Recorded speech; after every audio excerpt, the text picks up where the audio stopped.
हाँ जी प्यारे दोस्तों, प्यार भरी सत श्री अकाल। मैं थोड़ा अपना सतपाल सिंह धमान। दोस्तों अज ना एक अज का विषय जोड़ा अपना वो है दोस्ती के आधार पर है भी यारी दोस्ती कदे किसी ना किवें रखनी है। वो है भी दोस्तों भी मैं सोचदा भी मेरे विच कमियां तो बहुत होणगियां पर एक खूबी भी रखते हैं क्योंकि असी रिश्ता कदे किसी नाल मतलब नहीं रखिया।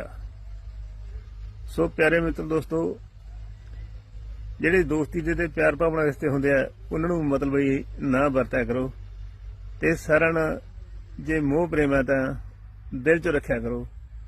जे थोनों मेरी ये गल वधिया लगी तो मैनू दसना जरूर, क्योंकि मैं आप ही लिखदा ते अपने हिसाब नाल लिखदा। दसना जरूर, लाइक ते शेयर लाजमी करना वीरे।